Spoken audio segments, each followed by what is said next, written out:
The entire money-structured and materialistic-oriented society is a false society. Our society will go down in history as the lowest development in man. We have the brains, the know-how, the technology, and the feasibility to build an entirely new civilization.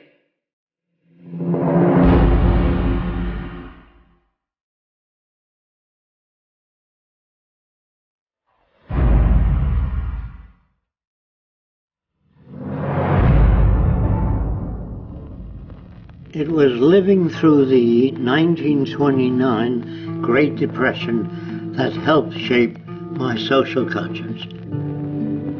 During this time, I realized the Earth was still the same place. Manufacturing plants were still intact, and resources were still there, but people didn't have the money to buy the products. I felt the rules of the game we play by were obsolete and insufficient. Misery, suffering, and war provided the incentive for my life's work. I was also motivated by the seeming incompetence of governments, the academic world, and the lack of solutions offered by scientists. I realized instead of working with individuals, a more effective method would be to redesign the culture.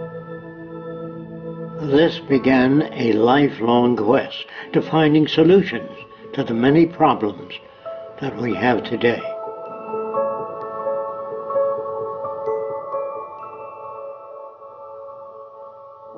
This presentation is a feasible plan for social change that works toward a peaceful and sustainable global civilization where human beings, technology, and nature coexist. It outlines an alternative to strive for, where human rights are not only paper proclamations, but a way of life.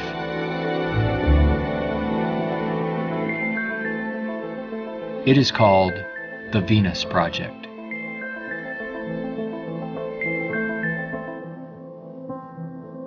Its founder, Jacques Fresco, calls for a straightforward redesign of the culture in which war, poverty, hunger, debt, and unnecessary human suffering are viewed not only as avoidable, but totally unacceptable. It is becoming increasingly obvious that anything less will simply result in a continuation of the same problems we face today.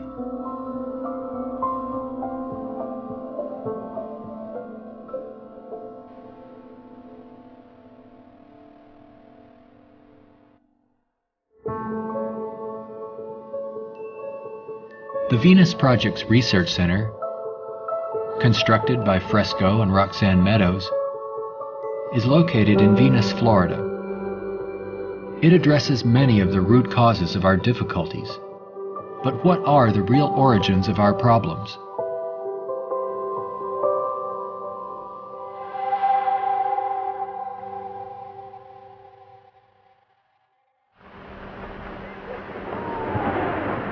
At present, we are left with very few alternatives, since we're on a collision course of our own making.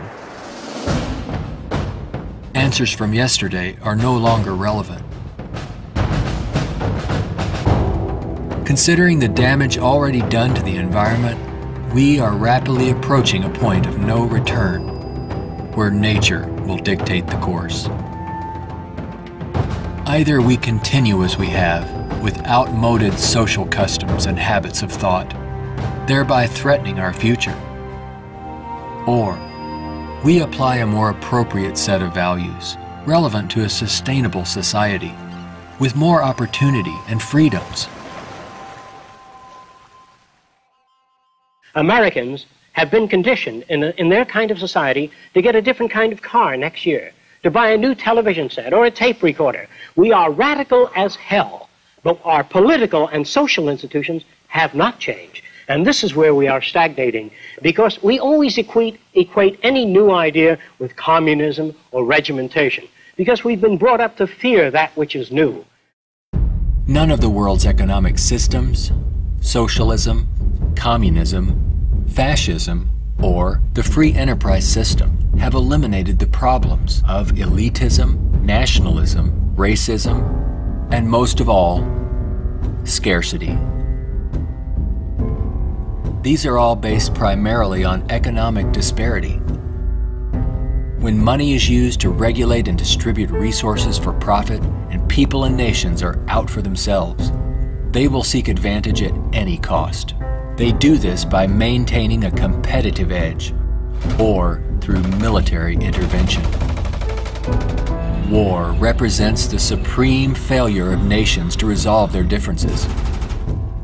From a strictly pragmatic standpoint, it is the most inefficient waste of lives and resources ever conceived.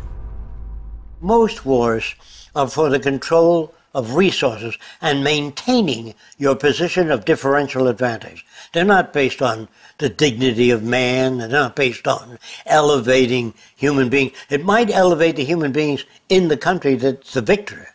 It might do that. But as far as the rest of the world goes, the price is enormous. This crude and violent attempt to resolve international differences takes on even more ominous overtones with the advent of computerized nuclear delivery systems and deadly biological and chemical weapons.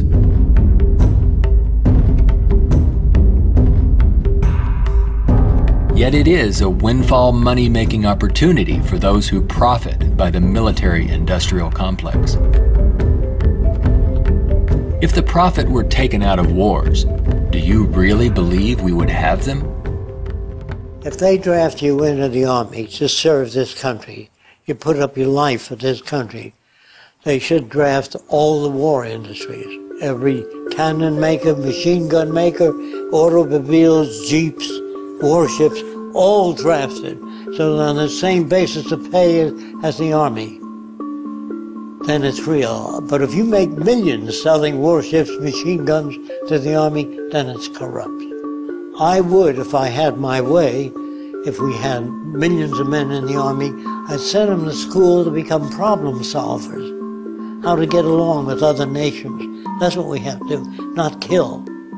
When soldiers are just killing machines, they're trained to kill.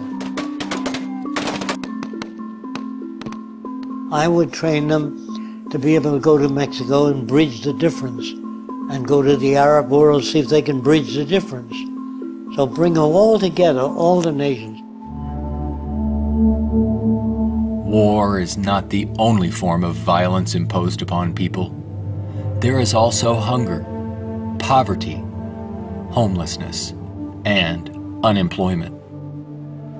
The acceptance of these conditions as expressive of human nature is a myth used to keep things as they are.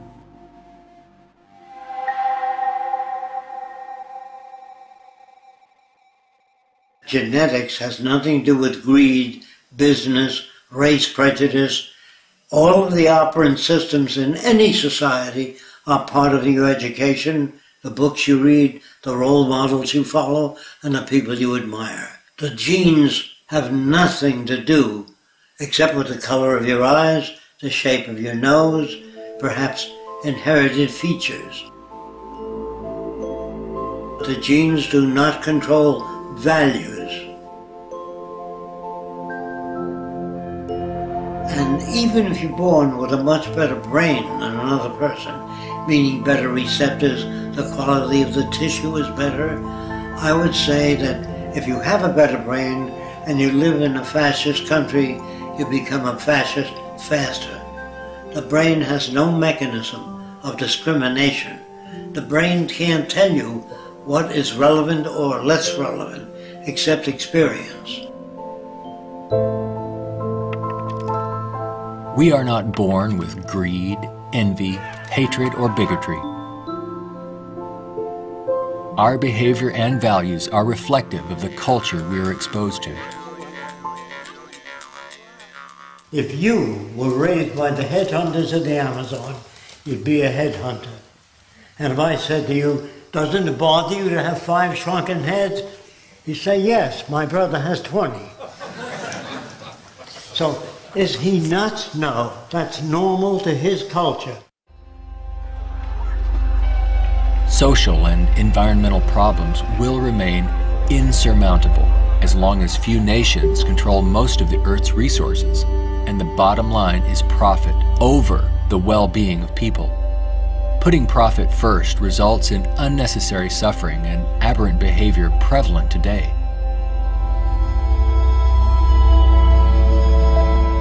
Many people feel that we need the rule of law to eliminate our problems. We have many laws, thousands upon thousands of them, but they are constantly being broken. Paper proclamations and treaties do not alter the facts of scarcity, deprivation, and insecurity. You can predict the shape of the future and the values if you know the trends of events and the ocean pollution, the scarcity of arable land. If you watch that degrading system grow, I can predict the riots and killing and assassination. In other words, human behavior is really generated by the surrounding environment. If there's a scarcity, say, of water, it is prized, and its price is high.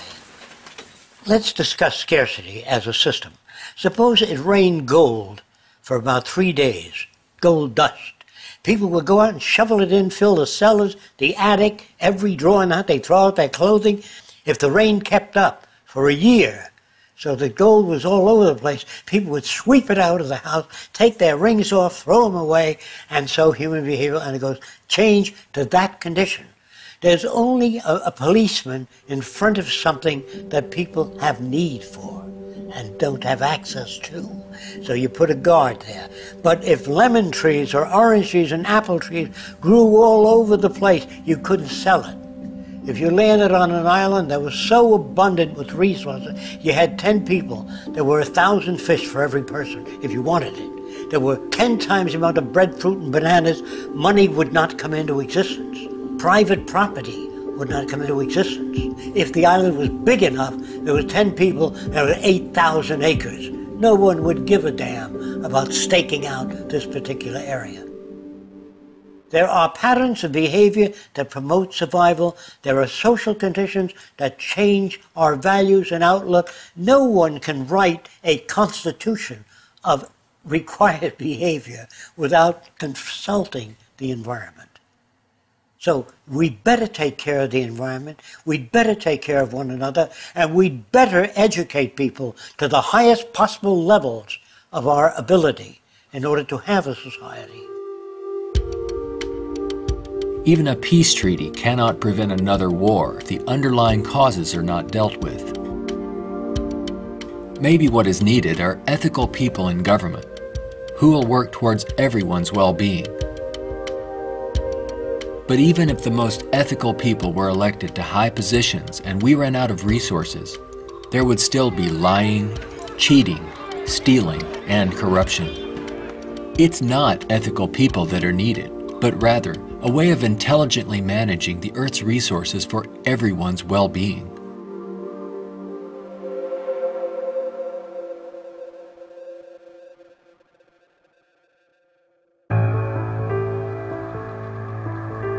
Let's examine our social arrangements further. To maintain our economy, products must continuously be sold. To assure this, they are deliberately designed to wear out and break down. Maybe you've noticed this usually happens right after the warranty expires. This corrupt practice is referred to as planned obsolescence, which is the conscious withdrawal of efficiency. Innovators go through the finest schools and then are required to design things that wear out and break down right on schedule. This results in a tremendous waste of resources and energy. We are plundering the planet for profits. If you think about it, it isn't a job people want, but access to what their paycheck will bring. Money does not represent anything real, and there's no gold, silver, or resource to back it up. You can't eat money or build a house of it. It's not even related to our real capacity to produce goods and services on this planet. The monetary system has been handed down from centuries ago, and we continue to use it without questions.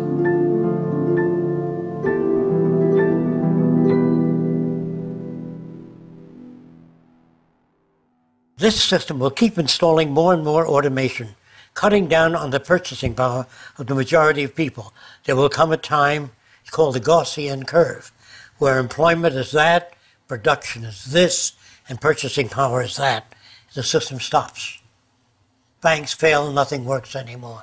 We're moving in that direction very rapidly.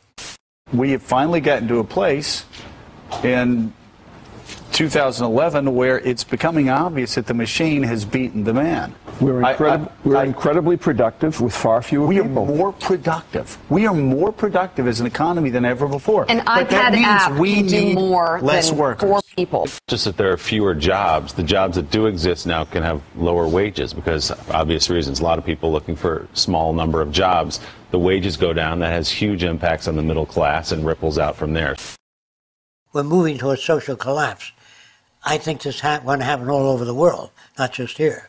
And it doesn't require the overthrow of the government. It just requires that you let it alone. It'll overthrow itself. If you control the media, you can calm people down. But if the majority keeps getting laid off, they don't have purchasing power, the system collapses. It doesn't work anymore. They invade. It's already happening. This country is already insoluble. They're going to have difficulty with national security, paying pension people. They've spent far beyond what they already have. Now, all they can do now is create debt, borrow more and more money from banks. We also want to show you a rather grim sign of our times. It's not far from here in Midtown Manhattan. The national debt has grown too large for the national debt clock. It went up back in 1989 when the nation's debt was less than $3 trillion. The debt has been piling up so fast lately they had to drop the dollar sign to make room for an extra digit as the number turned over to more than $10 trillion now and counting every second. A whole new clock with 2 extra spaces will go up next year. The federal government is not allowed to print money. It's not allowed to lend money or get in the banking business. That is a privilege for bankers only. So what the government has to do if they want to build an air force, say, of 2,000 planes a month, they have to borrow money from a private lending institution, sign the dotted line, and if the war is lost or failed, the burden falls on the public to pay off that debt.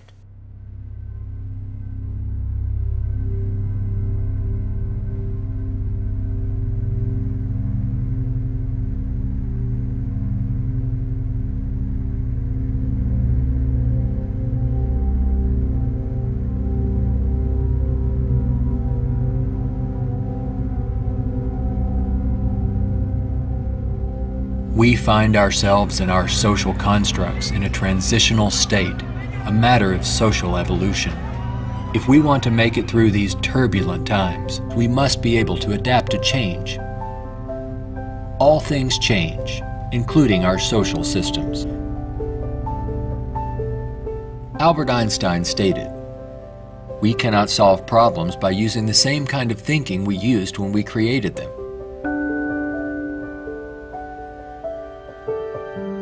Earth is still abundant with resources. Our practice of rationing resources through monetary control is no longer relevant and is actually counterproductive to our very survival. Today, we have highly advanced technologies, but our social and economic system has not kept up with our technological capabilities, which could otherwise easily create a world of abundance for all, free of servitude and debt. How can this be possible? There is not enough money to feed or house all people on this planet, let alone accomplish these more ambitious ends. But Earth has more than enough resources to meet the needs of all people, but only if managed intelligently.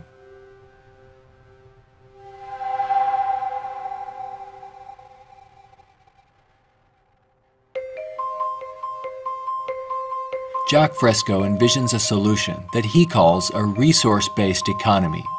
It is a socio-economic system in which all goods and services are available to everyone without the use of money, barter, credit, debt, or servitude of any kind. It is unlike any social system that has gone before. Fresco arrived at this direction through 75 years of study and experimental research.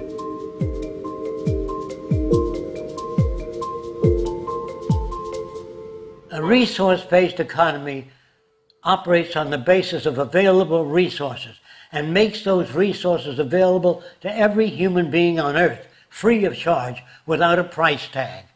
So we have today more than enough resources to build a far more advanced society. I'm not talking about limited handouts so that people just get by. I'm talking about a very advanced civilization. We have the resources, we have the technology, all we have to do is apply it. One of the main aspects of the Venus Project is to eliminate scarcity. This is where the technology comes into play. Because if we set up a resource-based economy and some things are scarce, it won't work. If you set up a resource-based economy in a society that has no resources, it won't work. So today with our technology, we can make things available. We can eliminate scarcity. We can create an abundance. As long as we can create that abundance, that will eliminate greed and selfishness and a lot of crime and a lot of aberrant behavior. A social system can be designed so that all can live fully and constructively if the powers of science and technology are directed toward human and environmental concern and overcoming the artificial scarcities of our debt-based monetary systems. All people, regardless of political philosophy, social customs, or religious differences, ultimately depend upon the same resources: clean air and water, arable land, medical care, and a relevant education. I think if you pledge allegiance to the earth and everyone on it, that'd be the way to go for the future. The human species is a single family, and the world is home to everyone. Neither nations nor people can coexist separately any longer. No more separate nations. So anyone can go anywhere. Before the states joined together, they used to stake out their territory. They used to fight. They had militias. They would fight. This is our territory. Oh no, you're intruding. When all the states joined together, the government worked out the lines of the states and they agreed, and that was the end of territorial disputes. If you want the end of war, you must declare the earth common heritage.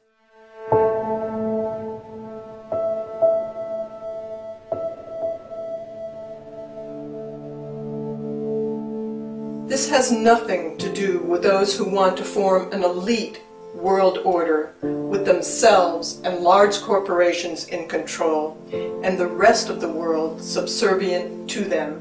On the contrary, a global resource-based economy enables all people to reach their highest potential, where they can thrive and grow in a society that works in their behalf, a society that protects and preserves the environment as well, one that understands that we are part of nature, not separate from it.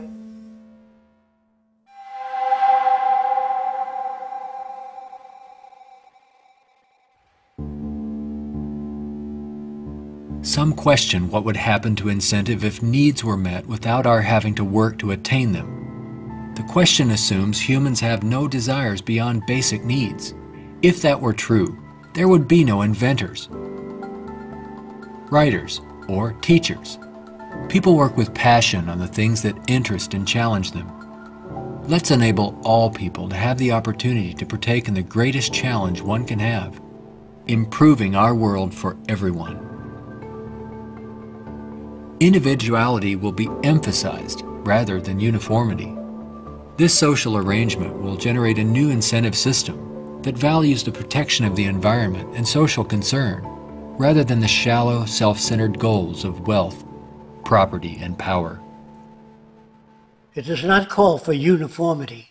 It absolutely calls for diversity. The more diverse people are, the more individuality. So we emphasize individuality, creativity, innovativeness. This is the essentials of the design. It is not a group of scientists telling people what to do, how to live, where to go, what to follow. Motivation and incentive exist when people have meaningful tasks. True growth and development occur when people are involved in creative, challenging, and constructive endeavors. However, motivation and incentive die in the daily grind of boring and repetitive jobs required to earn a paycheck. If you hand out things to people, if you fed them and clothed them and housed them free, they're not going to work in the morning because they don't need it. They got their housing, clothing, motion pictures, and entertainment. Well, why go to work? Work is painful, it's monotonous, it's boring. In the future, if people have access to all their needs, but they don't have any challenges, this is where it goes to pot. So people constantly are challenged by new things. In our schools, we challenge them with many things that are not solved and many unresolved problems.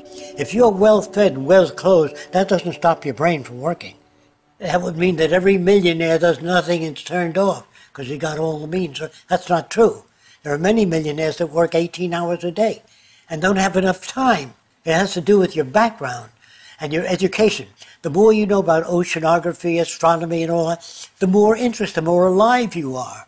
And if you're just given food, clothing, and shelter, now you can go to work. You don't have to worry about making a living, which your incentive would be boosted considerably. So I call that a new and innovative incentive system. It's not monetary oriented, it's problem solving oriented. And you get your kicks out of seeing the world become a better place.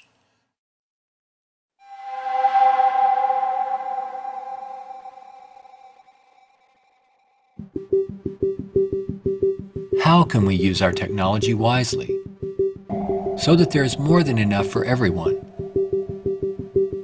To achieve this, it's mandatory that the planning for it be based on the carrying capacity of the planet's resources. Our entire infrastructure must be redesigned and operated as coherent, integrated total systems. This means we must consider our entire global community as one unit that includes everyone, and plan accordingly. Only in this way can we use our technology to overcome resource shortages, provide universal abundance, and protect the environment. Therefore, a global survey is first needed to assess exactly what we have. This would inventory our physical resources, personnel, production centers, and the needs of people. This enables us to determine the amount of goods and services needed. For instance, where is the arable land to grow crops? How many people are in various locations? And what is the state of their health? This would determine where hospitals are built and how many. If you try to do that today, ask for a global resource survey of all nations, they'd wonder, what are you trying to do that for? To find if we got enough resource to fight you in armaments and other things? They would be skeptical, hesitant to give that information. So I would say it wouldn't work in today's culture. But after the ideas are put forth and the reason for it and the advantages gained by all the nations, it would have to be specific advantages that they can understand in their terms. And if they agree, then the survey would be conducted. It's not my opinion or the opinion of anyone else would be used. It's the size of the population, the availability of resources, the carrying capacity of the earth that determines what is done and how fast things move. See, today it's done on a totally different basis. But in the future, it'll all be based on a form of dynamic equilibrium. That means operating everything at the highest potential without environmental neglect. The key to achieving abundance and a high standard of living for all is to automate as much as possible in the shortest period of time. But during the transition, we have to bring together the technological capabilities of people working with computers and working with technology and building and designing methods of delivering these resources and the necessary industrial plants to process the resources. Our problems and their solutions are technical, not political. Most problems can be solved when technology and the methods of science are used to serve all people, not just a select few. But what is it that you want? You have to ask yourself, I want to live in a world where I don't have to fear that my children will go into another war, where there'll be deprivation or problems or disease. Do you know how to build that kind of world? No, I don't. Well, how do you go about it? You call upon the various divisions of science, bring them together, and say, these are the problems we'd like to solve. A scientific government doesn't mean that scientists rule or control people. It means they have better means for building transportation systems, better means for cleaning the air. They have the best means for restoring the ocean that we know of to this day. Computers can serve the needs of everyone when CyberNation is ultimately integrated into all aspects of this new and dynamic culture. One can think of this as an electronic nervous system, extending into all areas of the social complex. Their function would be to coordinate a balance between production and distribution, assuring there are no shortages or overruns. In this highly technical society, decisions are based on direct environmental, human, and industrial feedback. You can think of this as electrical sensors throughout the entire environment, from cities, factories, warehouses, distribution centers, transportation networks, all over the globe, gathering data for more appropriate decisions. The decisions are based on the needs of society rather than corporate or private interests. It is not automated technology or machines we should be wary of, but the abuse and misuse of technology by selfish interests. Remember, it is people who decide what ends the machines will serve. If technology does not liberate all people for the pursuit of higher aspirations and human achievement, then all its technological potential will be meaningless. You always do a positive and negative study before you engage in the actual reconstruction of an environment.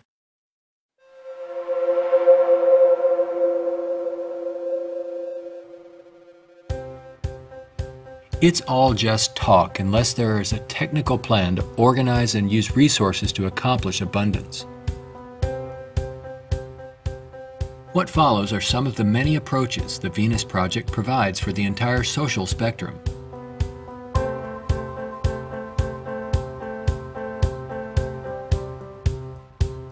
Today, more than half our population lives in cities that are polluted, dangerous, and waste energy. What we have to do is design a city as a living system, as an organism, as a university, that all of the cities of the future will be university cities that grow, that continue to exchange ideas.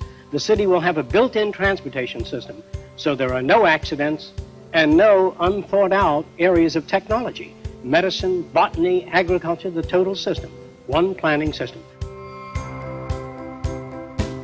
It is actually better to build newer cities from the ground up than to restore and maintain old ones. Fresco uses a systems approach to designing new cities.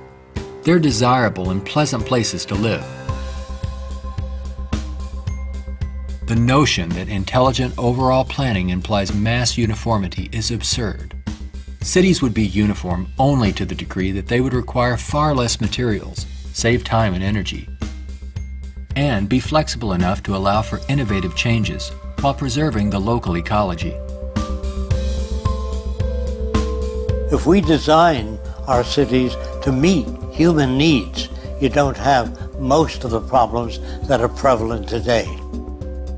In the Central Dome, you have childcare, schools, dental care, medical care.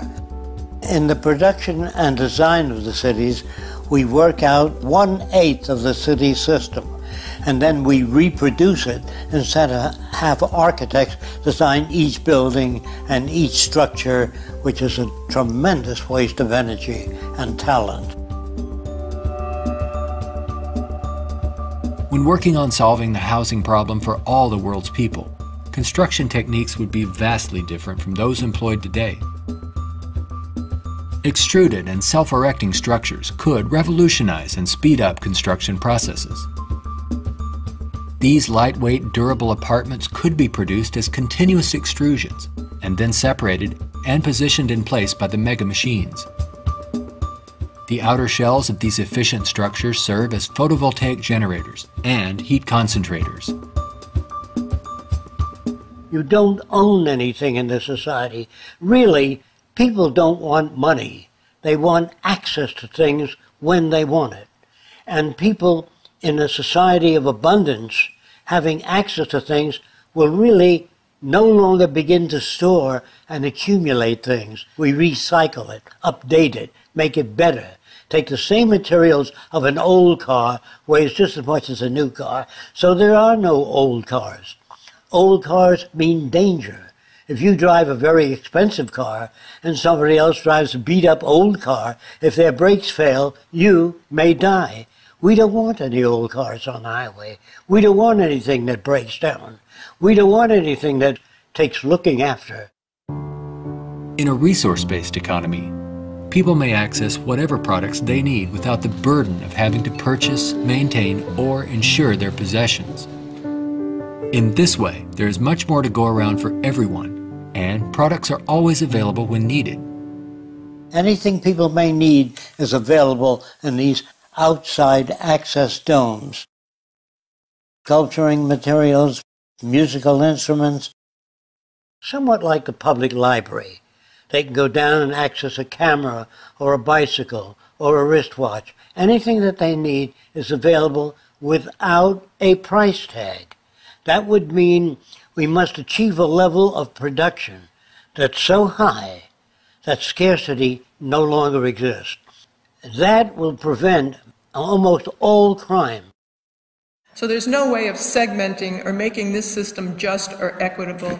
We have to make a system that assures human rights. You know, when everybody has free access to goods and services, you don't have to fight for women's rights or black rights. It's an automatic in a society that's set up that way. You don't have to make laws, don't steal. It would bypass that behavior.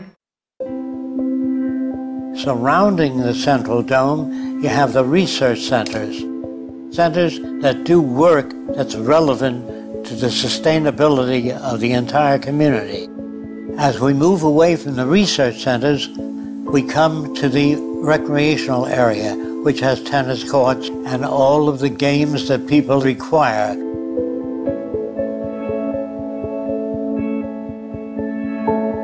As we move away from that, we come to the residential district. There are streams, waterfalls, lakes throughout the area.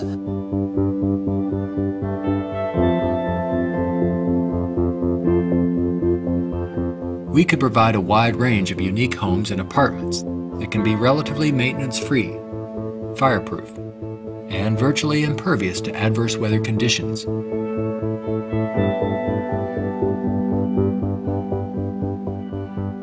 As we move to the next sector, we come to apartments.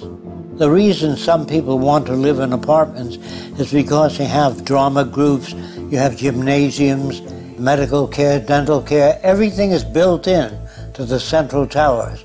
I feel that in the future, people will move away from individual houses and live in larger complexes. As we move outward, we come to the indoor agriculture or hydroponic farms.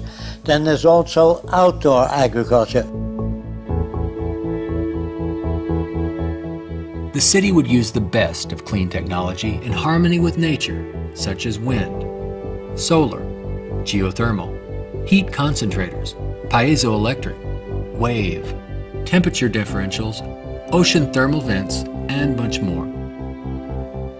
A major development for generating energy in the future could be the construction of a land bridge or tunnel across the Bering Strait. These underwater structures convert a portion of the ocean currents through turbines to generate clean sources of power. By using these sources of energy, we could power the Earth on clean energy and enable all people to enjoy a very high standard of living for thousands of years to come. There's no need for the use of polluting hydrocarbons any longer. Pollution will be a thing of the past. All transportation will be integrated into a worldwide transportation system. Transportation within cities will be by transbayers. City-to-city travel will be by monorail.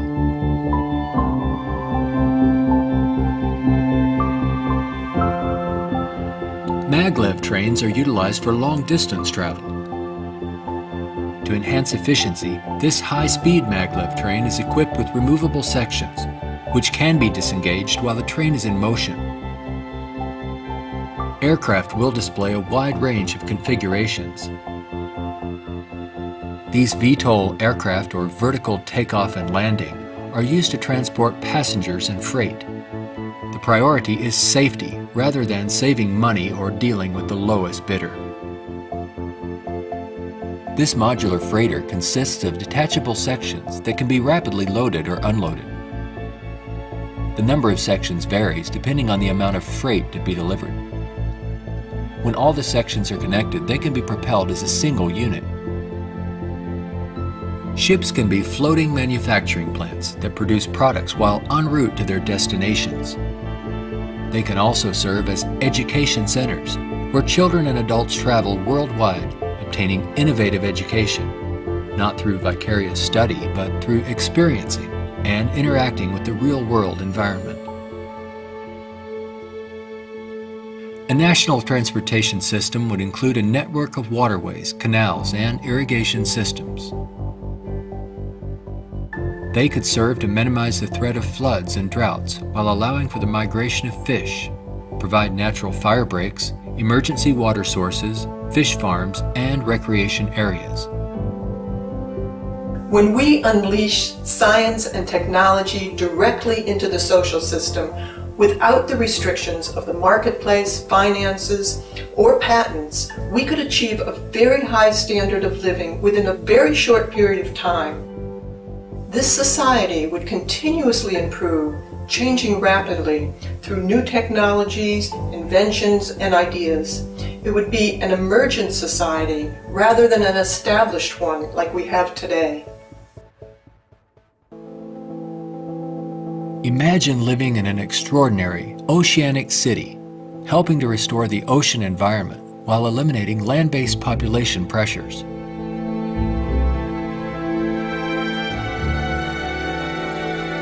These cities in the sea may serve as universities and research centers where students study marine sciences.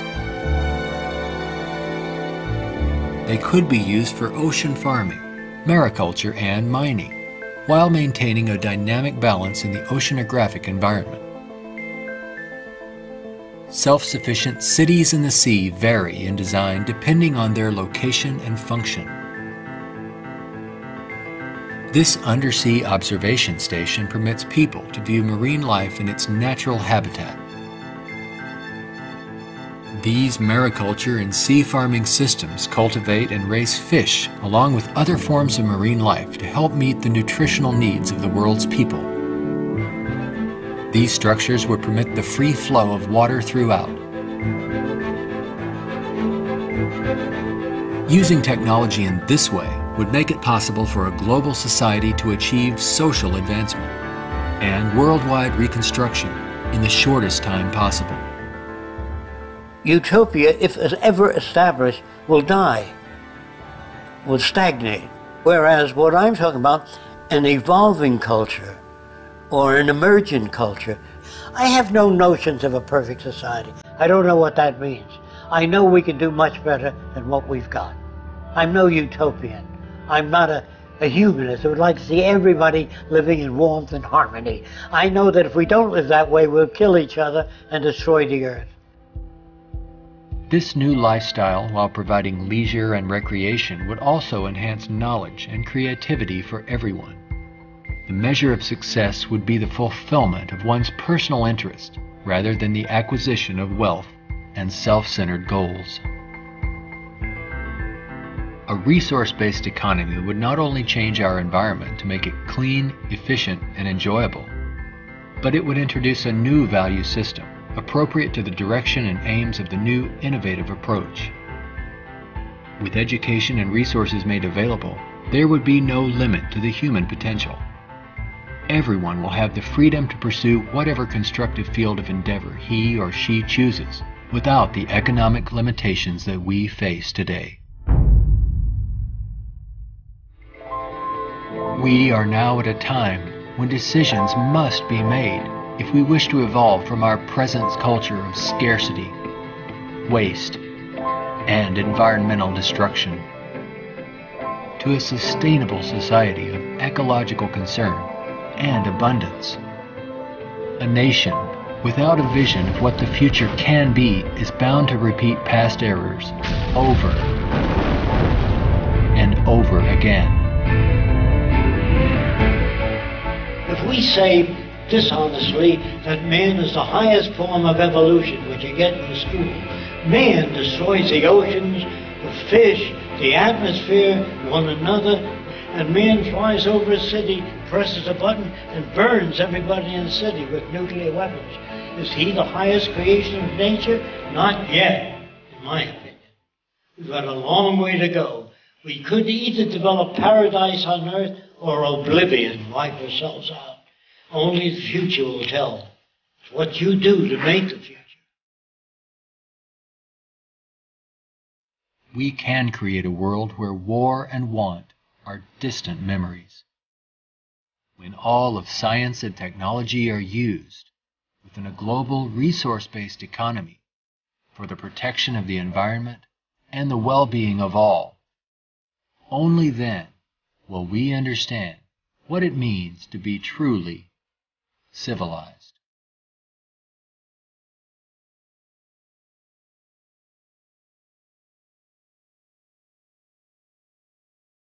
Be a part of the growing community of people working toward making the aims of the Venus Project a reality.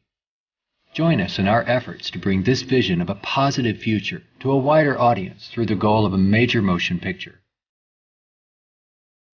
All of these things can be built with what we know today. It would take 10 years to change the surface of the earth, to rebuild the world into a second Garden of Eden. The choice lies with you. The stupidity of a nuclear arms race, the development of weapons, trying to solve your problems politically by electing this political party or that political party, that all politics is immersed in corruption. Let me say it again. Communism, socialism, fascism, the Democrats, the liberals, there are no Negro problems or Polish problems or Jewish problems or Greek problems or women's problems. They're human problems.